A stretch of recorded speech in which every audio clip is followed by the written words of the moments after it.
everyone, this is Sonia from Sonia's Mixed Media, and after a long oasis, I think that's the word, I'm back with another tutorial. I was online the other day and I caught up with one of the ladies that I follow, and she made this beautiful boiled paper book. And so of course I had to look up boiled paper and find out how to do this. So now I'm just sharing it on with everyone else in case you're like me and behind everyone else in the craft world and don't know what boiled books are. We are going to do this together, and it's really a lot of fun, and it's not hard at all. You just need a few supplies, and I will show you everything you need in just a second. But what I'll do first is show you a few of the boiled pages that I've just completed. They are still wet, so I have to be very delicate with them, but they're in the process of drying shortly. So this is the first one I did.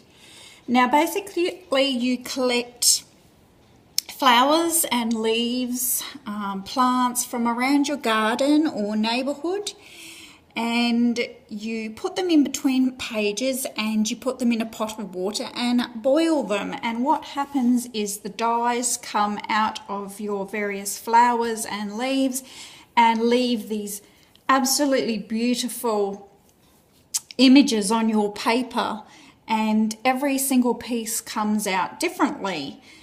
This is one of my favorites. It's a little bit dark, but this one here, all I used was, it was actually a red rose, which made a really dark purple. I'm not sure if that's showing up on the camera, but it's almost black, but it's not. It's a dark purple. And so it's always surprising what colours you're going to get, because I used a red rose and I thought, oh, it'd come out a nice dark red colour, but no, it didn't. It come out purple. And here you can see the leaves that I used as well. This obviously is some leaves off of the rose bush, and here, if you have a look carefully, I actually put an ivy leaf on there as well, and that came out really nice. So the actual flower was over in this corner over here, and all the dye has kind of spread throughout.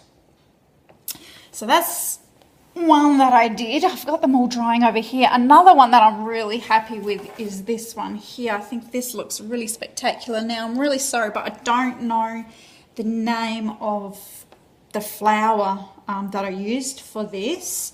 I'm going to use it again because it worked so nice. I don't have another flower of it. It was the only flower on the plant, so I'm going to hopefully reuse it and see if some more dye will come out. And I love the little, you can see all those little details in there. I also had a little purple and yellow pansy, and that came out more of a light blue and yellow. So it's always fascinating what happens. So this is all done on watercolour paper. Don't try to use just normal copy paper or writing paper, because your paper is just going to probably disintegrate in the water, because you have to actually boil these for about an hour and a half. So you've got to use the thicker watercolor paper. Another one with more subtle effects, sorry, I'm just leaning over here where I'm drying them, is this one here, which I really actually love. It's more just greeny grey tones with a little bit of yellow from some yellow leaves I used, because it's autumn over here in Australia. And I also had some salvia, which is actually a purple flower, and you can see it curve around here, but none of the purple dye actually came out, which I was surprised, but it did still left the impression of the flower, so I was really happy with this one as well. So this is what we're going to be making. So it's really easy, and you just need a few supplies. You're going to have to go into the hubby's tool shed, unfortunately, but hopefully you won't be in there too long. So first of all, like I said, you're going to need some watercolour thick paper. I just bought the cheap watercolour paper in my local store.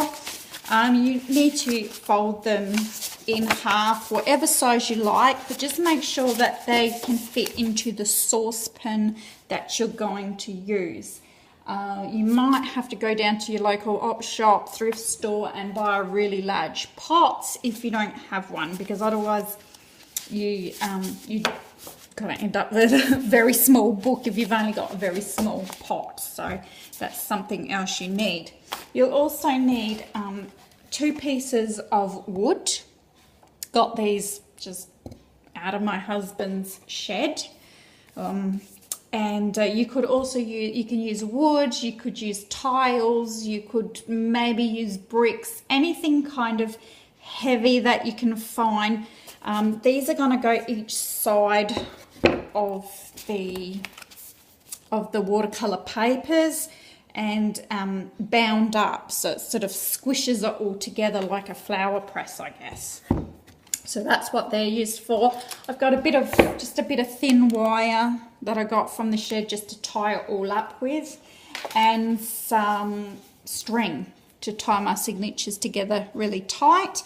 I guess kitchen string would be best, but I just got this string that I had in my craft room, so that seemed to work fine last time and it didn't disintegrate. If you don't have string, I've seen someone use rubber bands as well. Not sure if they would break. You'd want to keep your eye on them, I think, to make sure they didn't break halfway through your boiling, but hers seemed to be fine. So, and of course, we need the ingredients. So we're going to need flowers from your garden. This is the one that I've recently boiled and it gets quite mushy. Actually looks a little bit like, you know, your beans and broccoli when you when you boil them too much. But yes, you're going to need an amount of different types of leaves and flowers, anything you can find in your garden, or go for a walk down the park, or go to grandma's house and pinch her flowers. You know, I'm sure no one's going to be short of flowers and leaves from somewhere. Okay, so what we basically do is we're going to get each signature or folded bit of paper, whatever you want to call it, and you just place on one side the flowers and leaves that you want to use. So you just kind of place them however you want. So I might actually put this one down here. This is a pink geranium from my garden. And I'm going to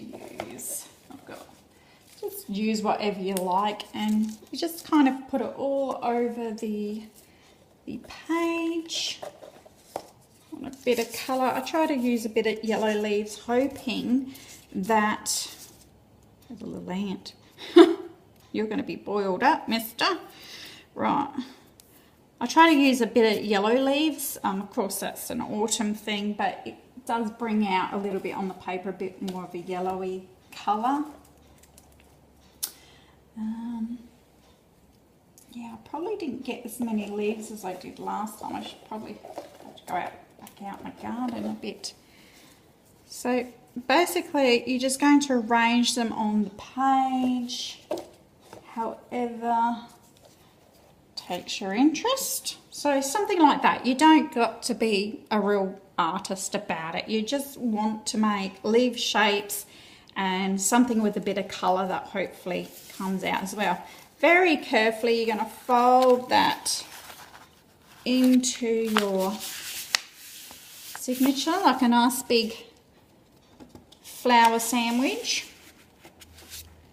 And what I do while that one's waiting, I put it straight between my pieces of wood. Then it's on to the next one. And this is really simple. So again, I'm going to put, maybe I'll put it down this way this time. Try to have it at a different angle because I've used that one before.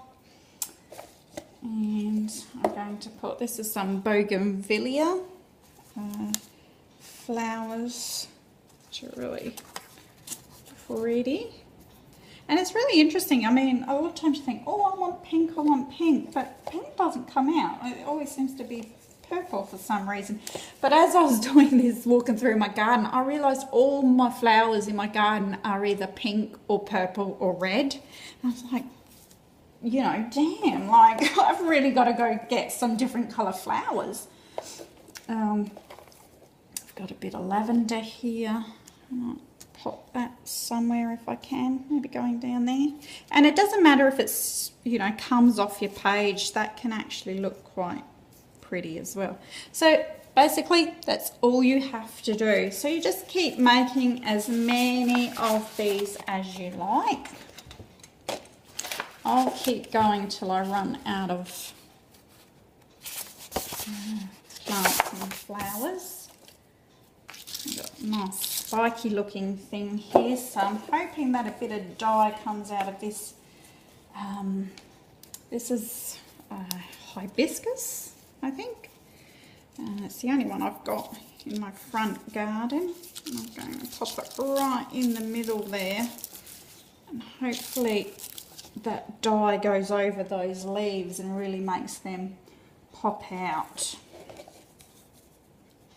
I'll try a bit of yellow on there as well. Okay, fold that one up.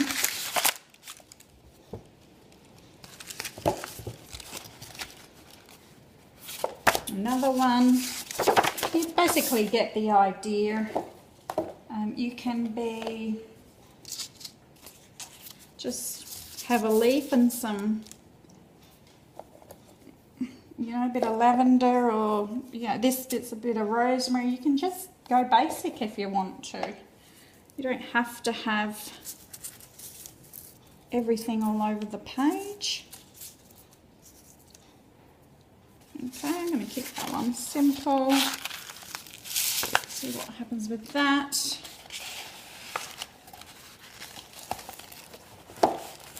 You kind of want a variety. I really wish I had some different colour flowers. I do have some marigolds growing at the moment in my garden, but each plant's only got one marigold on it. So I didn't have the heart to pull them off. There's more flowers. Leaves, sorry. Going off the page there. About to the bottom of my supplies now. So I think this will be the last one that I do. Got a little bit of bougainvillea left, so this will go at the top there. Okay, so press that in. I had one signature left, but I've run out of flour. Oh, I suppose I have a little bit left. I might as well pop it in. Okay, let's do it. Let's do the last one. Okay, so I've just got a bit of bougainvillea leaves. It's very branchy though. And I've got some cosmos flowers here.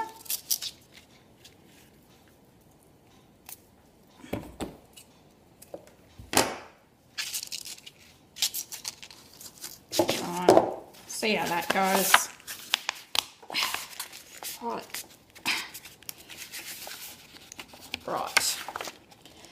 So, what I like to do first is get all my signatures. I'll get this in camera. Get them all together.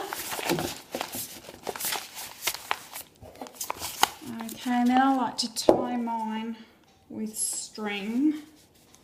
Just pull out a bit of string. About a bit less than a metre or something. And I'm going to wrap this up like a present. So across this way, press it over, turn it over, and tie a knot. So it's quite firm, but you don't want it too tight that it cuts into your paper too much. But I just like doing that first. That kind of compacts it all already into a nice little sandwich. Then on with my pieces of wood. And you could do that with, my wire's a bit short, so next time I'll have to cut a bit of wire. You can do this again with your string if you don't have wire. But I'm just using wire because that's what I saw the lady use. I'll just kind of bend that down there. Just to kind of put it all together. Yeah, it has to be fairly firm, but it doesn't have to be like super tight, like, you know, like you're the Hulk or anything. So don't worry too much. That's all there is to it. Now, what I'll do is, I can't move my camera, sorry, over to my pot, but I have a big saucepan. I'm going to place this into the bottom of it. I'm going to also add some rusted items. Now, apparently, and I don't know all the science behind this, but this is just what I've heard, and I'll tell you, is that if you place a few rusted metal items in the pot with this, it reacts with the dyes in the flowers and it helps in some way. Maybe the dyes come out more, or I'm not sure. But that's what I was told. So I have basically got a rusted bolt and a rusted old long spring that I found in my husband's shed, and I just placed that in the pot with this.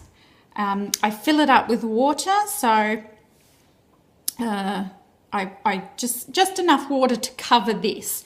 And this, of course, being wood and paper, is going to float. So what I do is I get a smaller pot that I'm able to boil, like a bowl. I fill it with water and I pop it on top of this and put the whole lot into the saucepan so that this is then weighted down. You could also use a brick, just put a brick on top of it, or, I mean, maybe just make sure it's not one of those red bricks where all the, you know, that the colour comes out of. You don't want anything like that, because that's probably going to ruin your pages.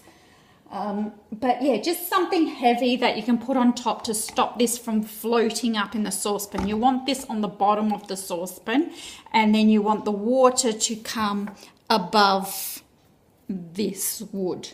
And then you need to bring it to the boil. Then you're going to add a cup of white vinegar, and then you're going to bring it down to a simmer, and you're going to simmer it for about an hour to an hour and a half. The pages I did before was an hour, and I think that worked fine. So that's all there is to it. Now, when I'm finished this, I'll come back with a second video, and I will show you how to